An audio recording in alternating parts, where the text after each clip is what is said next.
Yo, what's up, world? We're back at it again with another episode of Creatornomics, and today I got 3 guests with me. I think the most I've ever had on here at once, so let's see how it goes.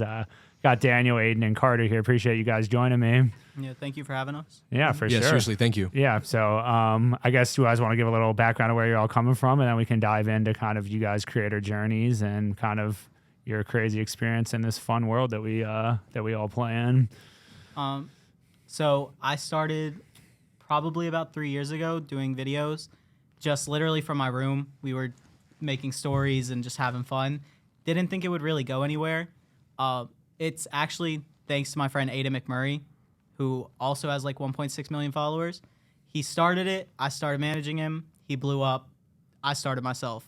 He kind of screwed us over. I don't know if you want that story yet. Yeah, let's dive in. We can take the juicy gossip. A little bit. So we started with Aiden, and he probably had about 50,000 followers doing stories.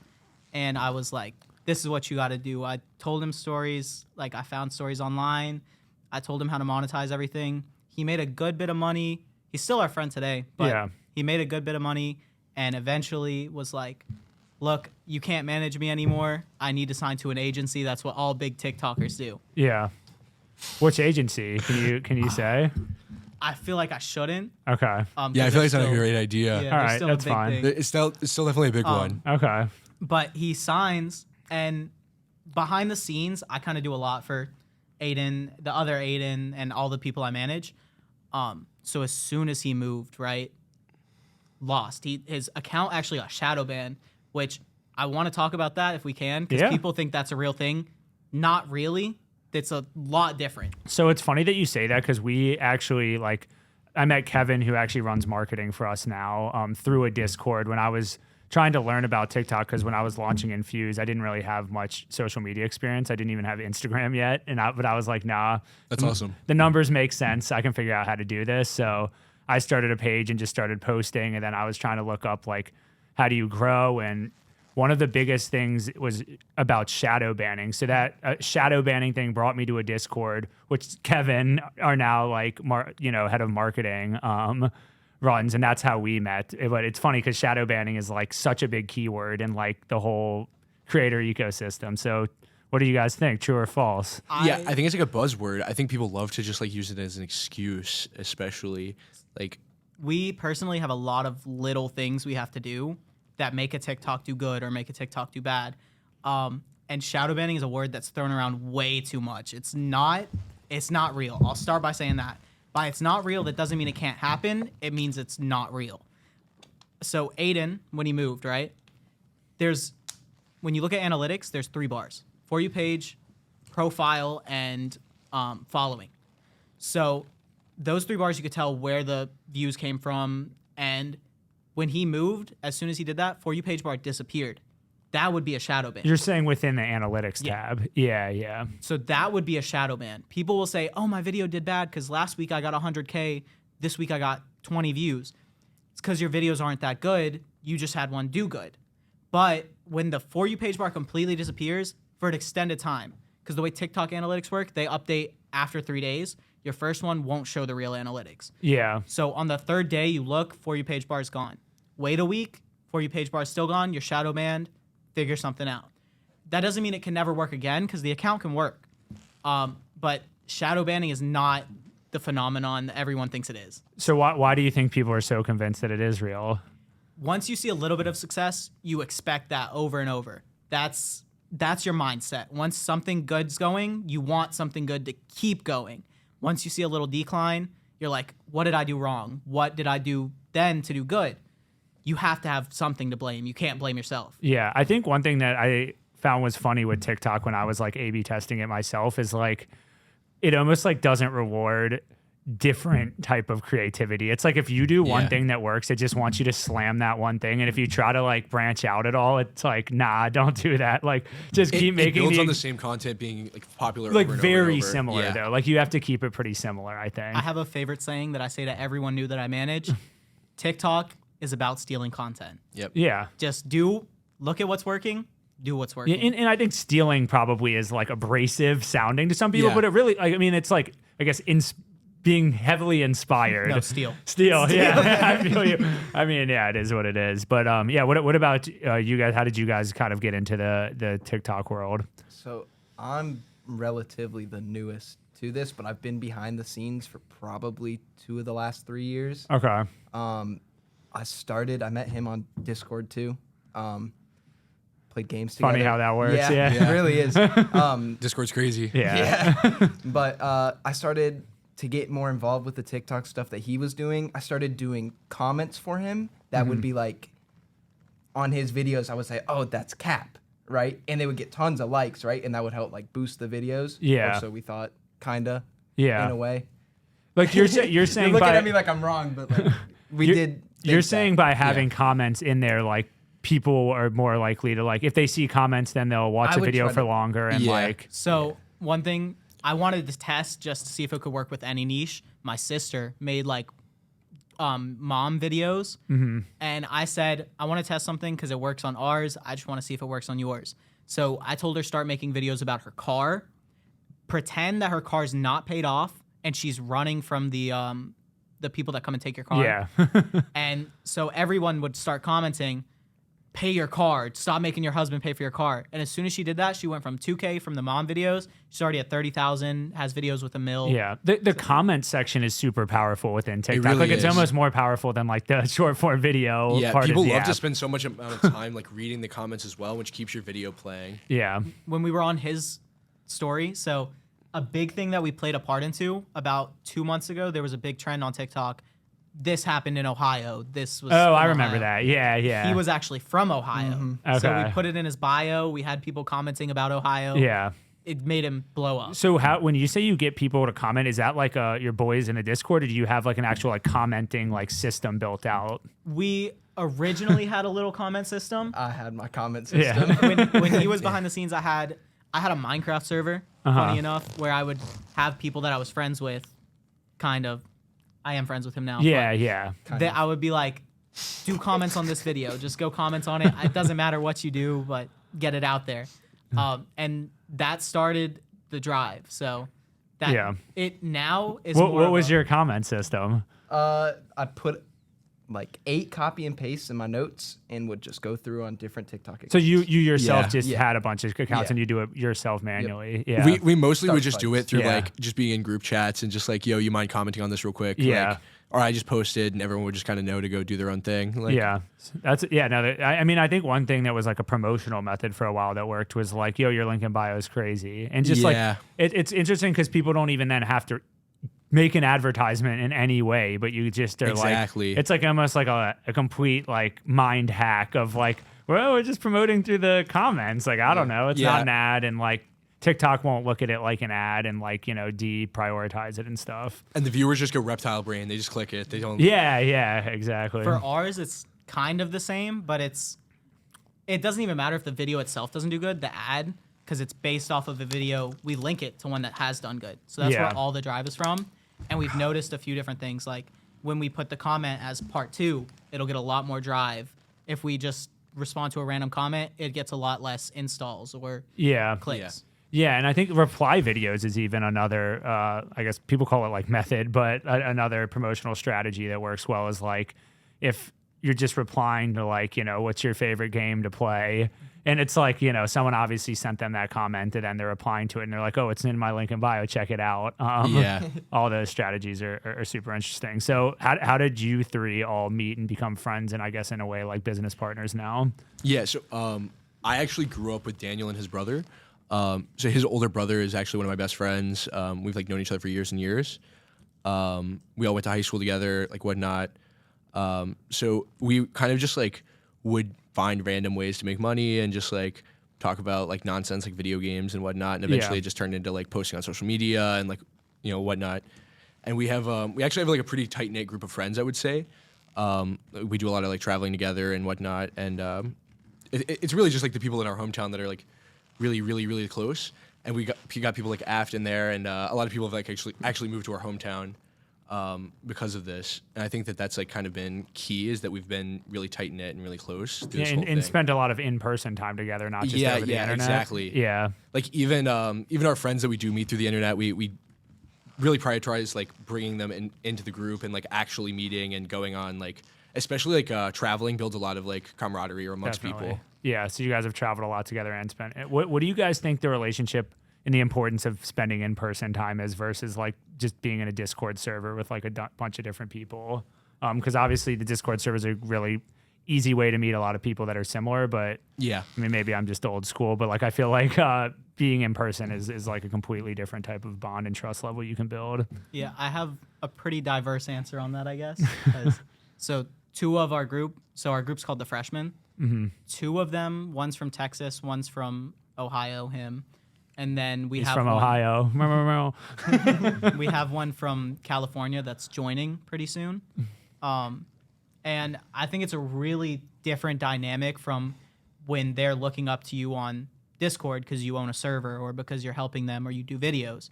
When we meet them in person, everybody's a human, you know, like you kind of humanize that person, the Yeah. idea you had, and it just helps you bond a little bit closer. And now he's moved 20 minutes from me, 10 minutes from me. Yeah. It makes it a lot more real at that point.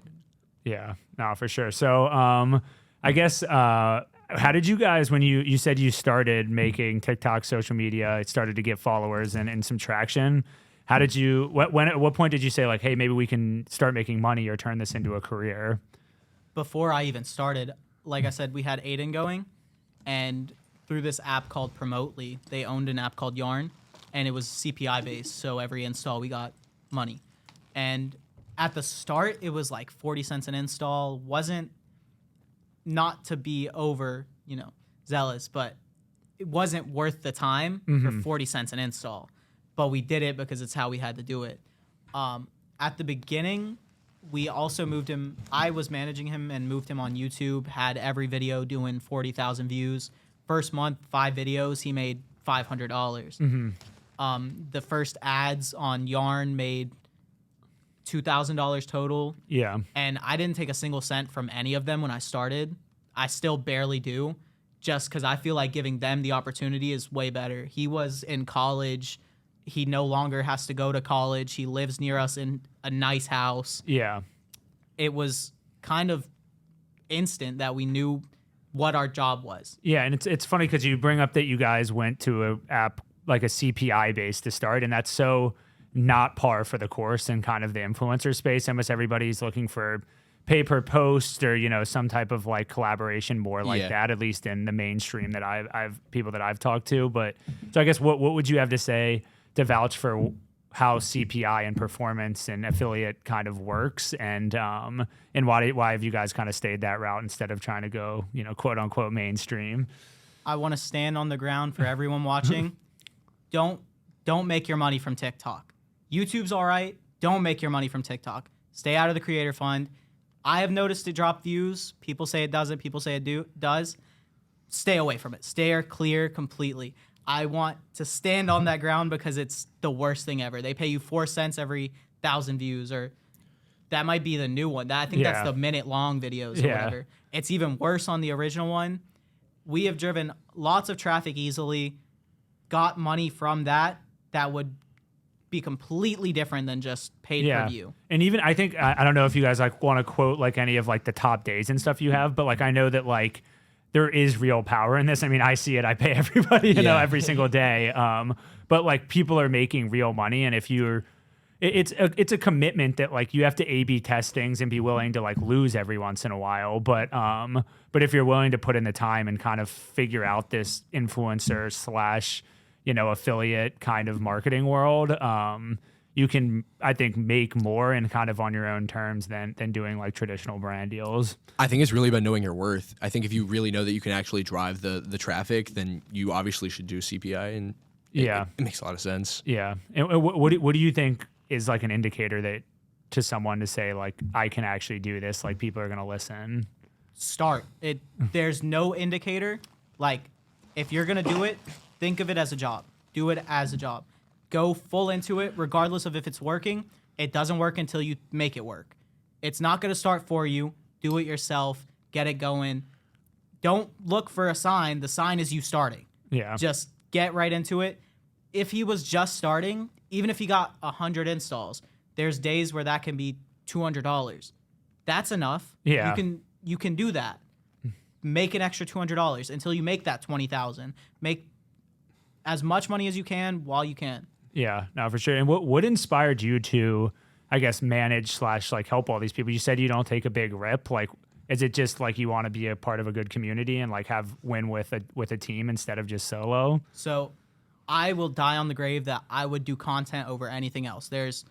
That is my goal, is that I want to do content. I want to do what I like. If I had a normal job, I would be doing content 24/7 regardless. If it wasn't making me any money, I would rather do what I want and have a low income than the highest income in the world with the boring desk job that I have to do nothing at. That's my motivation. And is it better to have people with you or you're doing it solo? So when I bring in these people, my friends, I'd rather them make $200,000 because that's technically what happened. I had 7 influencers. I was doing it myself. If I had to take $20,000 for them to make $200,000, why not? Yeah. I'd rather have $0 and them be with me than. Yeah. What about, I guess, Daniel, did you guys see and say, like, I need to work with this guy, like he's going to help me get to where I need to get? I've always known Daniel since I was really young, like I had said. And I'm a little bit older than Daniel, so I'd really seen like a lot of growing up in Daniel, and I'd seen I don't know, I just seen that he has a really strong work ethic, and he really knows what he's talking about. When he sets his mind to doing something, he really he, like myself, really sits down and like studies his craft and wants to perfect what he's doing. And I think that is really what is key with Daniel, because he really does anything he like chooses to learn about, he will learn every possible thing there is to learn about it. And I think that's really what gets him there. What about you? I've always just been fascinated by how much he knows. He knows every little detail about everything, and you can see he'll tell me to do one thing, switch something up, and then the next video is 10 million views. Yeah. Like, it's crazy to me that somebody can have like that much knowledge. And then he also has the insight and the creativity to like know what to do next. Like, he's always thinking a step ahead. Yeah. Yeah, So, completely. so we've talked a bit about TikTok, I guess.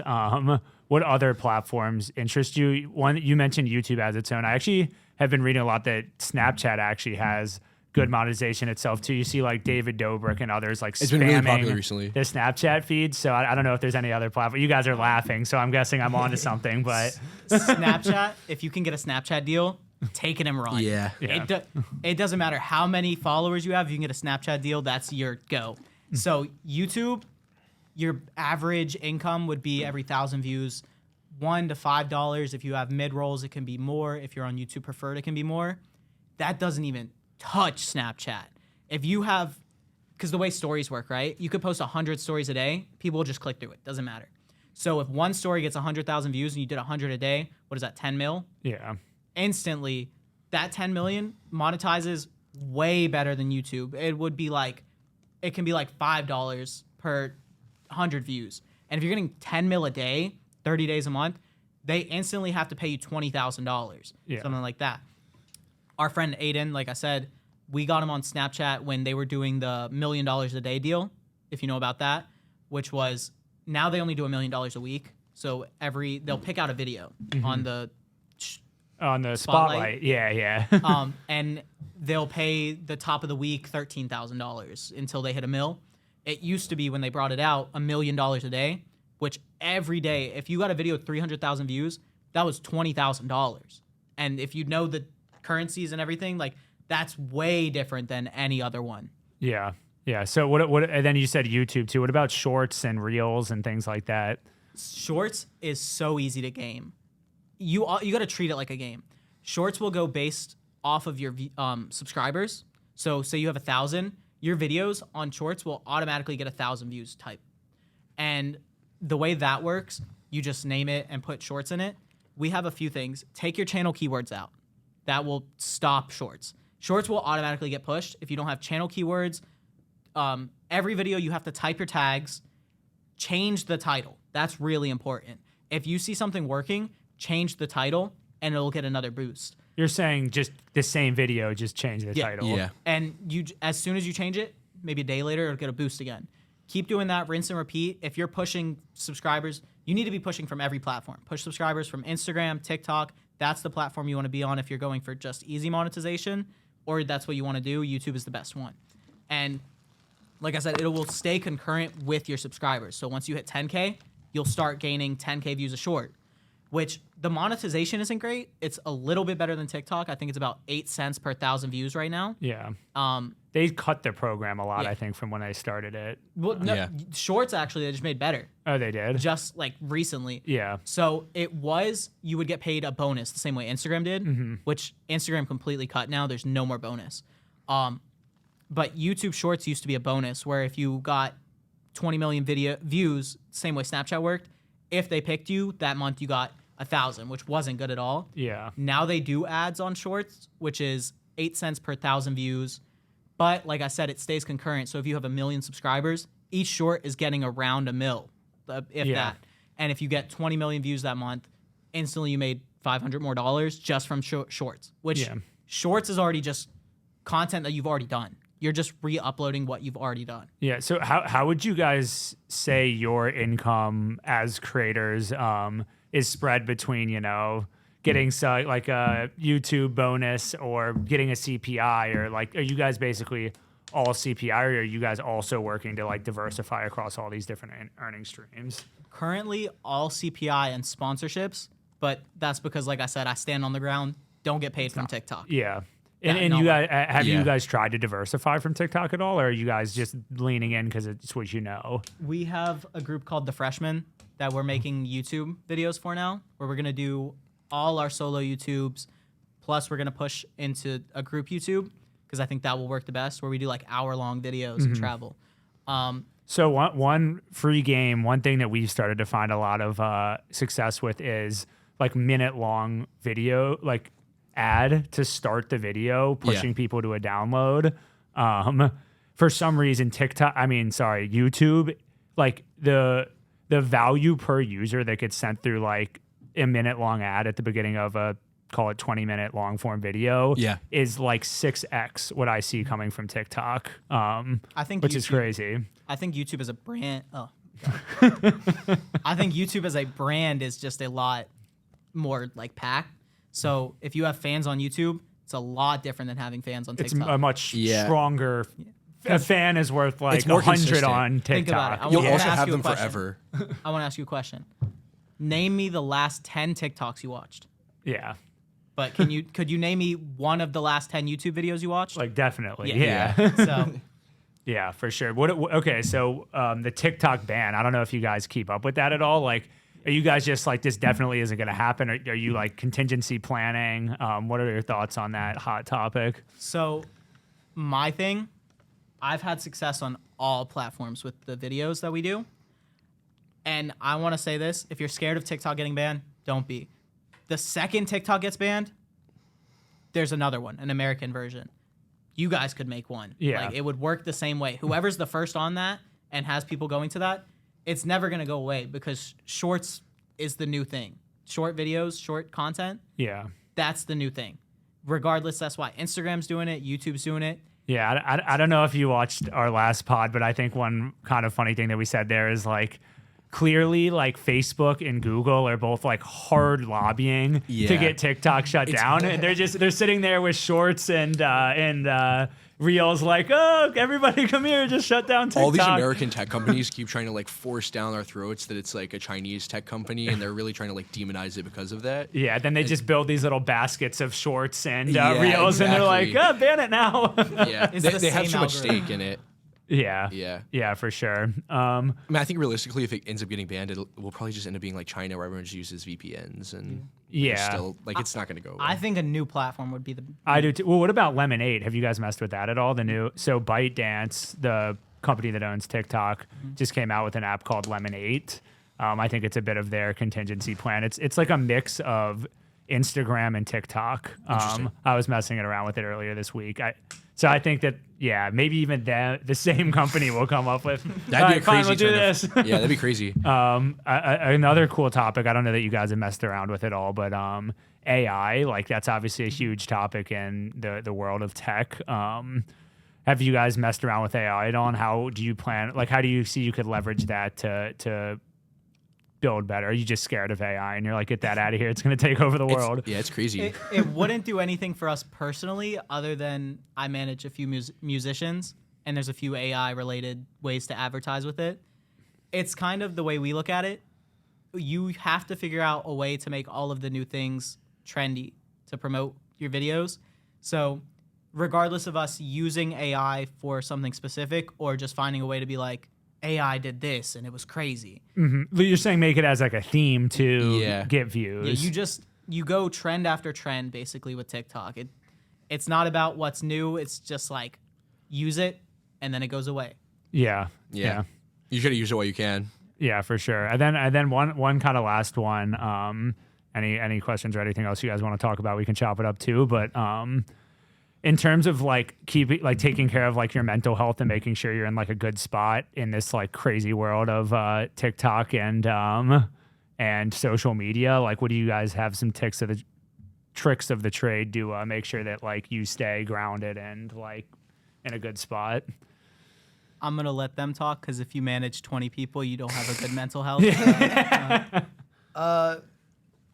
It sucks sometimes when, you have like your really up period, views specifically. Like you'll be like, oh man, and then it goes down. Or personally, I've been banned 7 or 8 times, I think, for being under 13 on TikTok. I'm not, but it can get tough. But I've also been behind the scenes more. So I just started about 8 months ago. 7, 6. Yeah. Mm-hmm. Oh, Even less. old. Yeah. So yeah, I just started about 6 months ago, but I've been behind the scenes for like 2 years almost, and like I've seen the same things that are happening to me happen before, and I always know whenever the views go down, It's a wave. they go back up because we've actually like studied like charts. What was the thing called? We have a chart that's online that goes over real time everyone's views and creators over 100K. So we can see and estimate when the next raises, which is where we would do our good videos. Yeah. Throw the other ones on the back burner, keep them until the wave goes up, do them. And that's how you strike with CPI and everything too. Yeah. And then going back to what he was saying with the mental health, our numbers are really skewed. I've said that on a call to you, or maybe Jacob. Yeah. But our numbers are really skewed in the way that people will work their whole life for just 100,000 followers. We've had 200,000 followers in one day. We see a video with 100K, we're like, damn, we had a bad day. Yeah. We have a video do 1 mil, and we're like, that's not that good.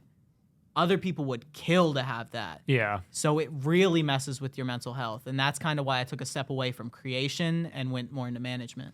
Got it. So you think it's more healthy to not have your face on it and kind of like share the burden with other people? If you have a way to see other people's success and be happy, that's what I'm saying. I don't take a cut from the majority of them.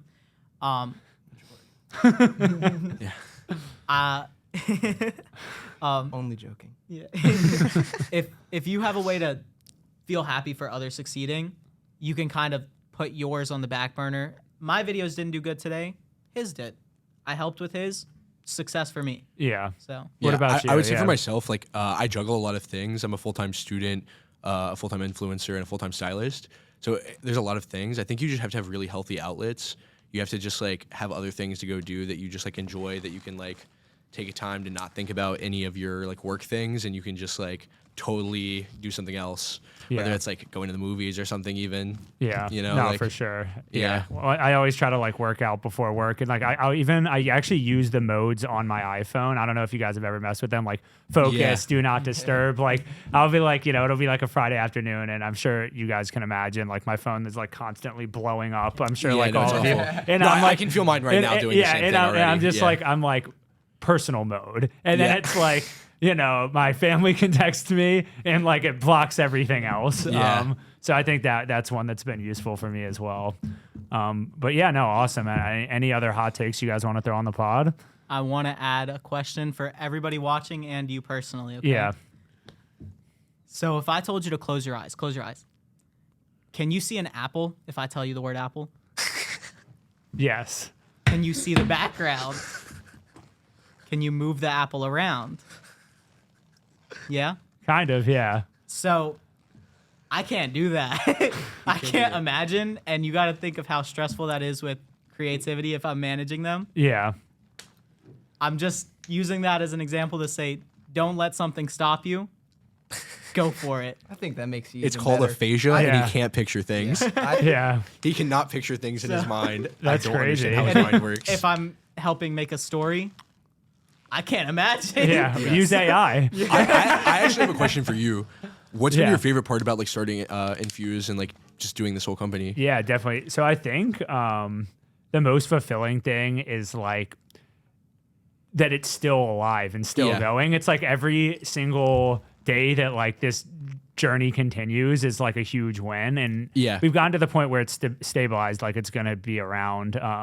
But I mean, I was actually Kevin, the guy I mentioned earlier, this Yeah. is his 1 year anniversary. So a year ago till today, I was the only person that was working on That's Infuse. crazy. Yeah.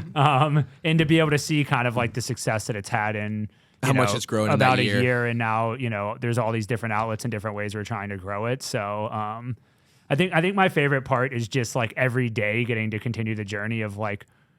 I started this because I wanted to do like Yeah. the things that I enjoyed and no longer do like I don't know if you guys know, but I started my career in investment banking, which was like exactly what you were talking about earlier, just like corporate punch the pavement. Yeah. And now I basically get to do like what I want to do every day, and I've built the team around me that complements what I'm good at and what I'm bad at. So now I just do the parts that I like, and then I have other Yeah. people that are smart and can do the other parts that I think I'm worse at that they might enjoy.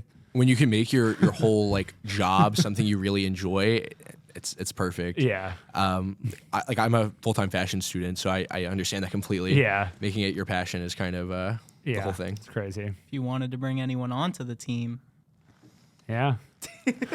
And with that note, we're out. Thanks, everybody. Awesome. Thank you so much. Subscribe to the latest episode of Creatornomics at infusepod.com. That's infusepod.com.